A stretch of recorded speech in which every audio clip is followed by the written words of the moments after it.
Hello mga revivalist! Ito na sa wakas sa hinaba-haba ng ating pinag-intay. Welcome to my very first vlog. I'm so excited to share with you my amazing journey to the USA last November 2023. I attended the Race to Deliver conference of Hungry Generation Church and it was an unforgettable experience. Imagine traveling for more than 24 hours. Nakakapagod pero sobrang worth it. Naiwan pa ako ng plane na sasakyan ko mula Seattle papuntang Pasco. Makikita nyo dito ang kabutihan ng Diyos. Got the chance to push in the airplane, stayed in a hotel alone, met some amazing Filipino members of Hungry Gen who became my second family in the US. The conference was full of powerful worship and deliverance sessions. Grabe yung presence ni Lord, it was life-changing. I also had a sauna session with the pastors. Ang saya kasi I got to know them more personally. And guess what? I got to see a glimpse of Pastor Vlad's life in person. Sobrang nakaka-inspire. Marami pa akong gustong ikwento sa inyo. So join me as I take you through my journey, share my experiences, and hopefully inspire you through my story. Isang Pinoy na revivalist, first-timer sa US. Tara, let's go!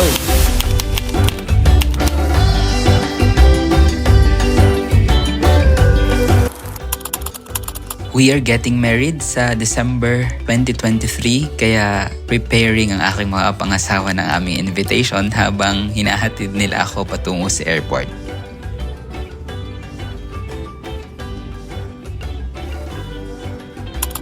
Pupurihin ka ng lahat.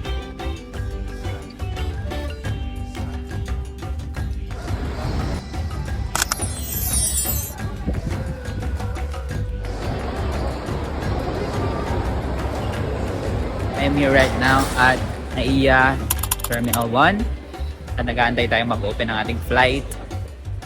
Ang boarding medyo napaaga lang tayo but yeah, mas medyo maaga kaysa mag-delay tayo. So yun yung sa atin, Taipei Coast. So nagpapalit tayo, 250 lang. That's around 14,000 pesos. $250 lang tayo. $250 challenge.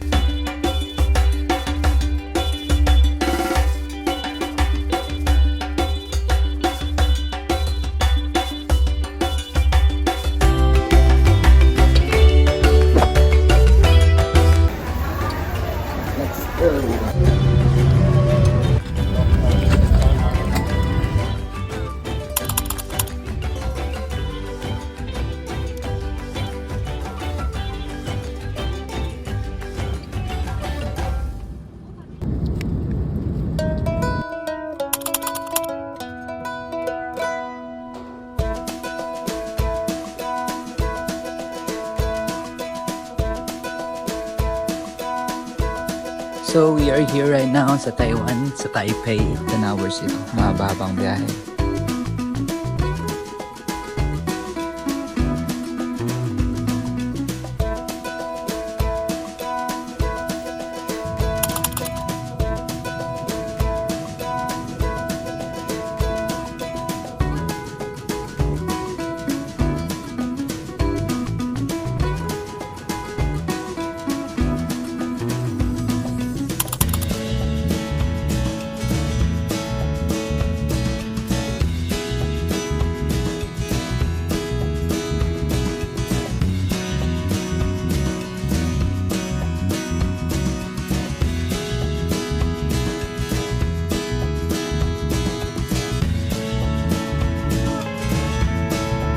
Just landed.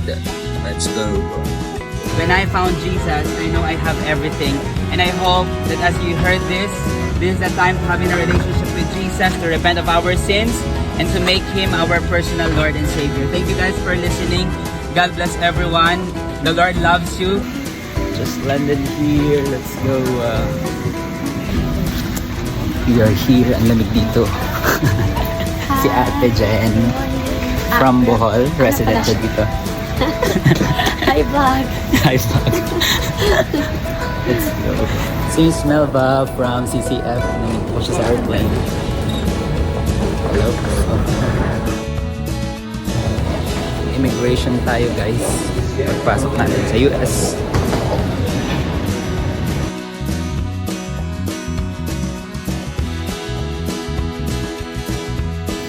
Jesus, wag na tayo sa ilig, guys. Thank you, Jesus.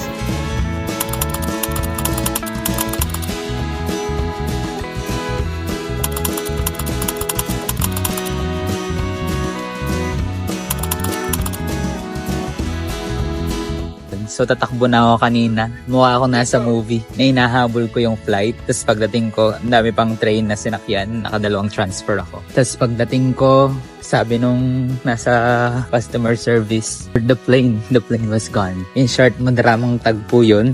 But then, the good thing is, God's still good. Sabi nung Alaska Airlines, it's not our fault. Hindi daw nila fault na delayed yung isang airlines, but they will have it rebooked for free.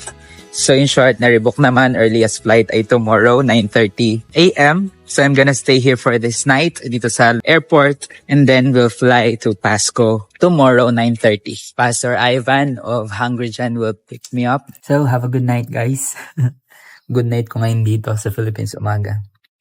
So I will stay here for a night. I have here my unan. So dito ako magsistay hanggang 9:30 bukas. Tahimik naman dito and comfortable din. Malamig actually. Wala silang AC ang alam ko. Ito ay natural na temperature here. Ang lamig na ngayon.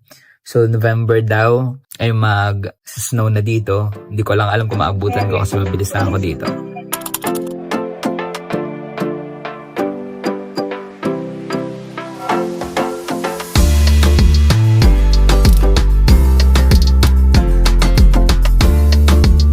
Para nasa freezer, literally.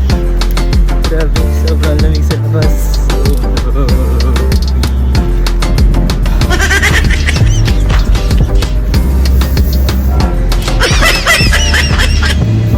Nagbe-vape na ako dito, guys.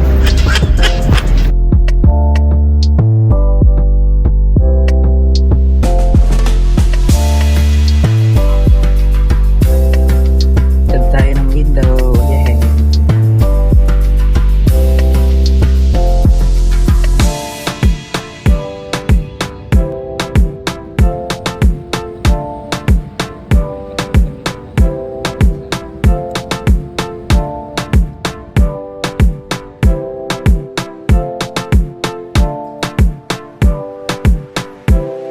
Cold or hot? Adi, brother from another universe. Oh yes.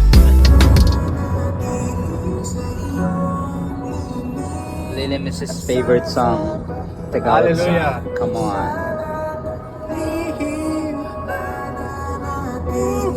The Filipino people will love this. That you love Lilim. We're going to Pilipinas. Come on. Hallelujah. Revival in the Philippines. Say apoy. Apoy. Hey guys, so we're here in Ross. We're walking in faith, the power of the Holy Spirit, and we're believing that God is going to have us encounter people. I believe somebody's going to get healed or radically touched today.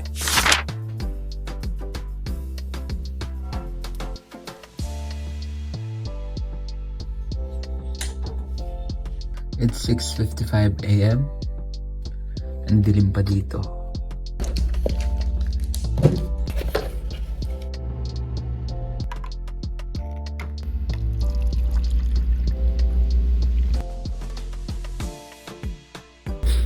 Let's have our breakfast. So cold here. 5 degrees yung morning. Nagising ako na may sipon. Nag-adjust yung body ko. Kahit yung lips ko. Magbibitak-bitak. Dahil sobrang lamig. Excited for what God is gonna do. One day na lang. So tomorrow na yung first deliver here. Excited to witness it ng personal. I'm just so amazed that I'm here right now. Dahil before I was just watching it and then it's like just a dream for me. Way back 2017 nung una ko nakita si Pastor Vlad sa online. Nakita ko yung video niya actually about 4 things that killed the fire of God. It amazed me. I was thinking that time na this man is a man of wisdom and I tried searching for him and then I saw Hungry Gen. Anong oras na yun, I actually stalked everyone na nandun. Hanap ko yung mga church members and I tried adding them. As I was adding them, I feel like they're my church mates. I'm part of this church. But that's only within me. I was thinking that time, it's impossible. I actually tried looking for a flight mula sa Philippines papunta ng Pasco. So I tried searching for the address. And I saw it's around 19 hours and I'm thinking, it's impossible for me to get here. It's so expensive and college pa lang ako noon. But then, fast forward, I got connected to them and then nandito ako ngayon. So, indeed, it is God possibly that has put that in my heart. And I'm so amazed with how God did that so smoothly. So, I'm thankful for a family here. I found a family in Hungrigen. Time check, it's 8:40. Hanggang 9 a.m. daw yung breakfast. So, let's check kung ano ang available na breakfast today.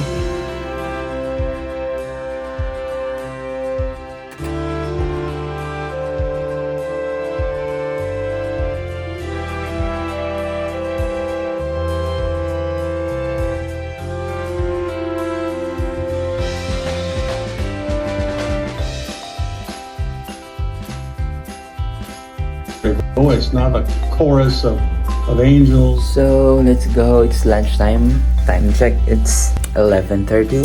I'll be having lunch now with Ate Honey of Hungrigen. She's a Filipino member of Hungrigen and we'll be having lunch together with her family. Let's go. So, we are here at Pasco. Bibili lang na ako ng tacos. We're going to Hungrigen.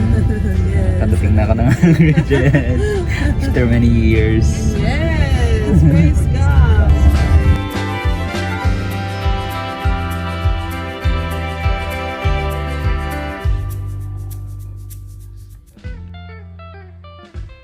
Let's go. This is Hungrigen, guys. I'm here. Come on. Wow. Hungrigen Church. Praise the Lord. Hungrigen. Ito pala yun. Nakikita ko online.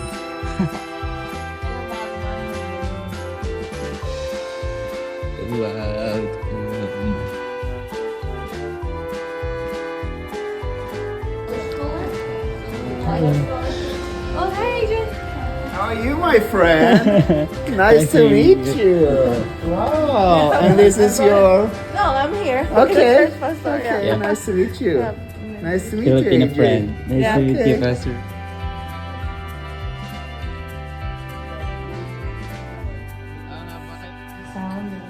Lord, we give you all praise and honor. I'm here with my new baby. Baby Jack.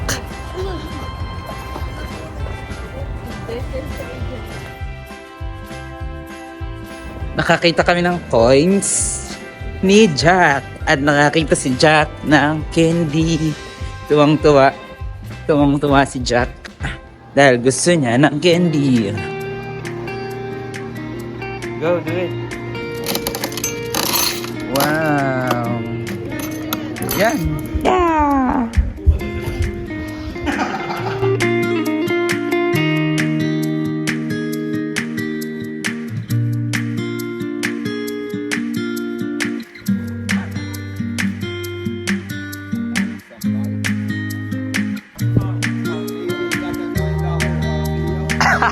Yeah.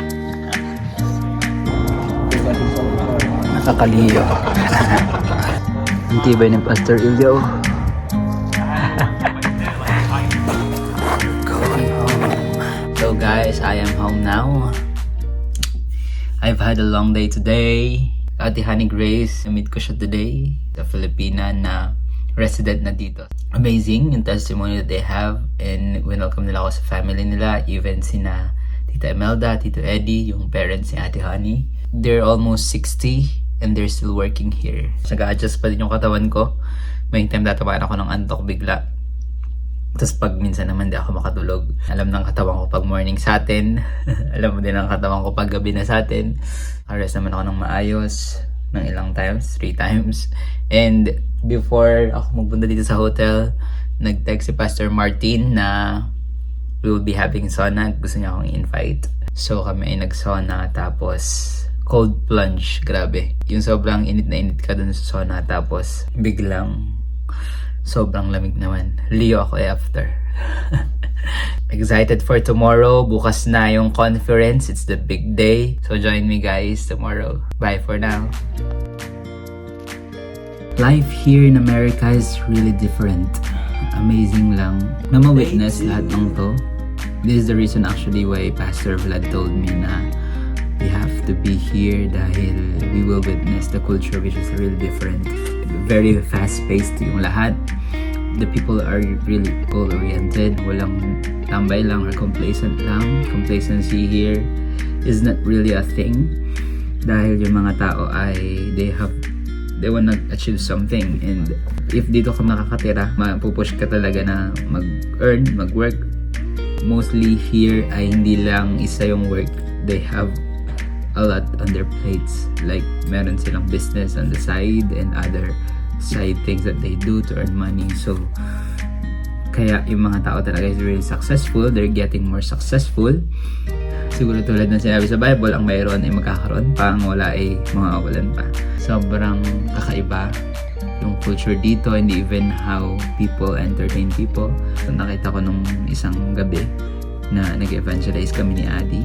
When you talk to people, i-entertain ka nila. There's someone na sinabi ni Adi, I have a question for you. Yeah, sabi ng babae, I may have the answer for you. Like, ganun sila ka-entertaining. Unlike sa atin, parang pag in-approach mo, hello po. Titingnan ka mula ulo hanggang paa. Hindi iwasan ka, iilagan ka. But dito, hindi, palaban sila. Like, pag in-approach mo sila, may-respond talaga sila. So, that is what's amazing here. Kaya, alam mo kung mag-evangelize ka talaga, makakapasok ka talaga sa mga tao because they're open. Race to Deliver, Day 1. Tayo ay pupunta na sa convention. Time check, it's 10:20. At tayo lalakad ngayon sa convention dahil meron training ng 11 a.m. para sa mga ministers. I hope I can find that. Let's go. Head east. Sobrang lamig. Turn right. Sobrang lamig, guys. Turn right. Ang lamig, guys. Ang lamig. Anong oras na? Alas 10. Mag-alas 11 na. It's fall. Here. It's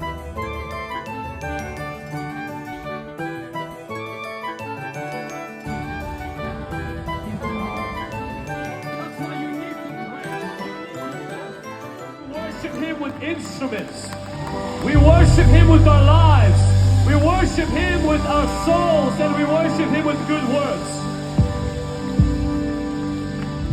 The reason why praise is important during deliverance is some of us come with heaviness, depression, anxiety, and the Bible says, instead of the garment, instead of the spirit of heaviness, God gives us a garment of praise.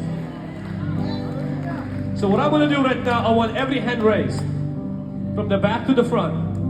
And I want you to open up your mouth. And for the next 60 seconds, I want you to begin to praise God in advance. Come on, in your own tongue, in your own language, without instruments, your instrument, your vocal cords. The instrument God placed inside of your body right now. Open up your mouth and begin to just praise Him. Let the worship flow outside of your spirit right now. Begin to shift the atmosphere by your worship.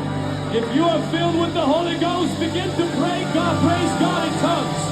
Begin to praise God in your native tongue. We worship you, Lord. We welcome you, Lord.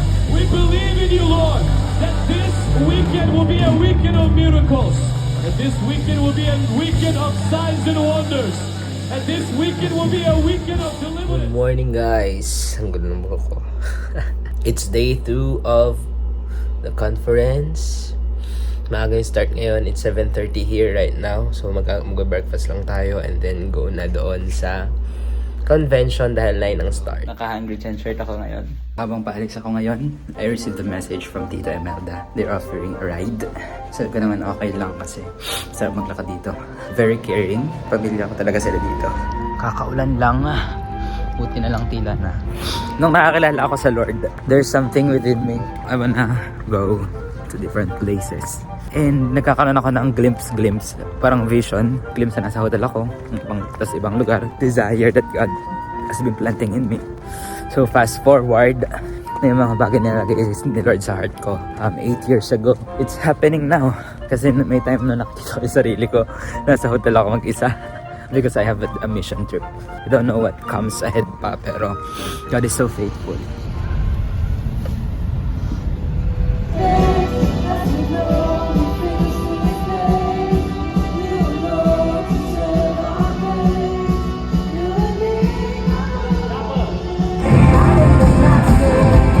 Respect is earned, honor is given.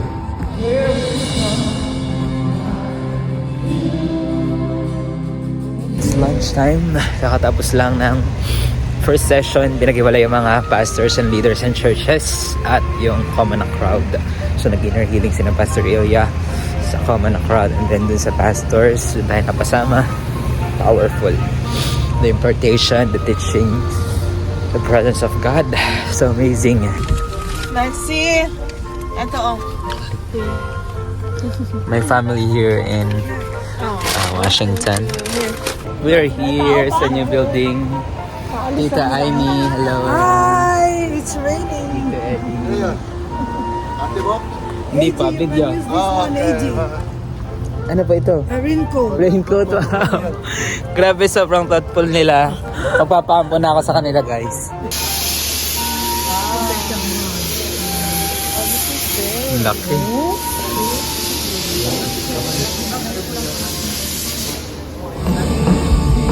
Hi, my name is Trisha. I grew up in the Philippines and my family moved here in Fremont, California. I was just so grateful that the Lord exposes who the real enemy is. Right after that, something was lifted. Come on, put your hands together for Jesus. This is marriage restored right here. My name is Jehovah Shammah, the Lord who is there. His name is Emmanuel, meaning God with us.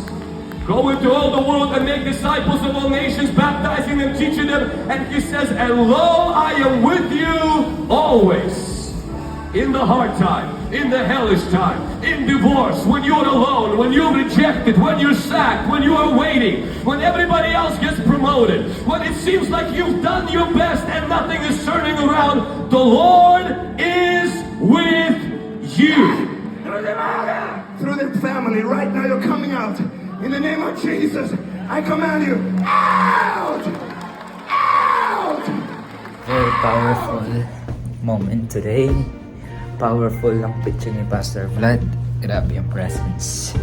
Yung unbelievers na nagsusurrender ng lives sa Lord. Grabe. It always makes me emotional. Iyak na ako. The people who have their evil items, nagsurrender ng kanilang mga evil items sa altar. Phones, cigarettes, vape, yan, sinurrender nila yun. And it's amazing to behold. God is to be praised. Last day na tomorrow, Sunday service na yun, and then that's the last day of the conference.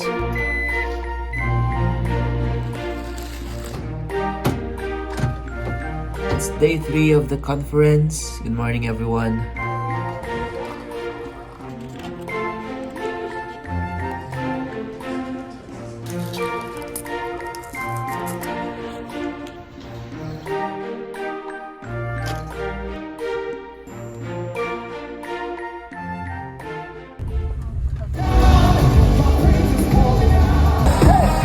Of the Holy Spirit's anointing and Holy Spirit's oil upon the next generation.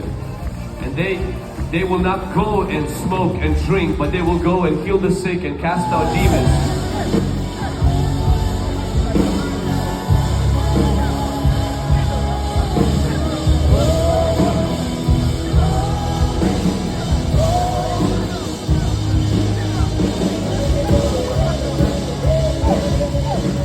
Hello everyone. So the third day of Race to Deliver conference is done.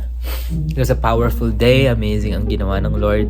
There's no preaching part, but from the beginning, after the worship, nagkaroon ng altar call for the teens, and then God baptized them, deliverances happened. And after that, dami siyang pinalaya, pinagaling, and a lot of testimonies came from that. Ngayong gabi, nag-aya si Pastor Vlad ng sauna. This time sa parents naman niya na bahay. Sauna, tapos cold plunge sa jacuzzi, tapos steamer. Hindi alam nung katawan ko ano mafe-feel niya. pawis, tapos biglang sobrang lamig na parang nasa yelo. Biglang jacuzzi na tama lang, tapos steamer naman, mainit ulit. Refreshing actually. Can still comprehend kung paano na nandito ako ngayon. Kasama na silang mag Sunday service, which is nangyayari naman yun, pero online siya before, but now nangyari na siya physically. I have 2 more days here, more things that I will learn. I've learned a lot in the past days. Morning everyone. It's my second to the last day here, so let's go ngayon, mag-breakfast tayo.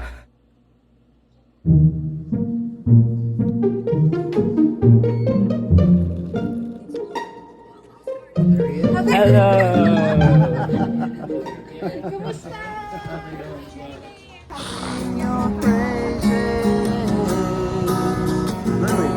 I'm so glad you're in my life.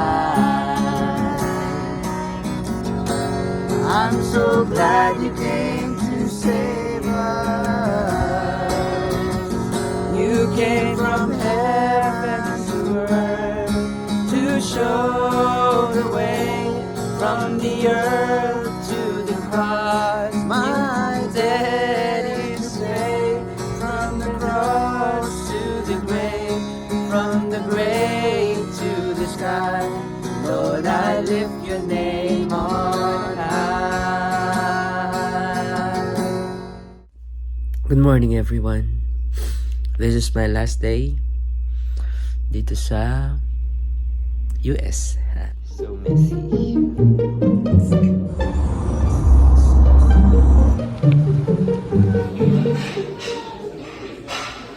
Inatutak na Papa Vlad.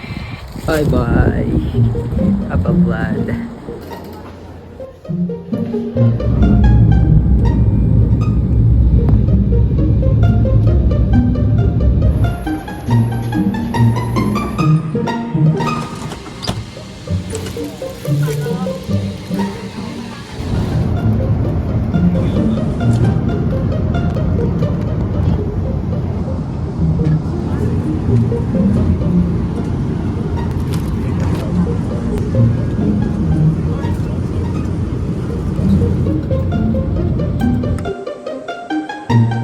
"23 years ago that the Messiah is born.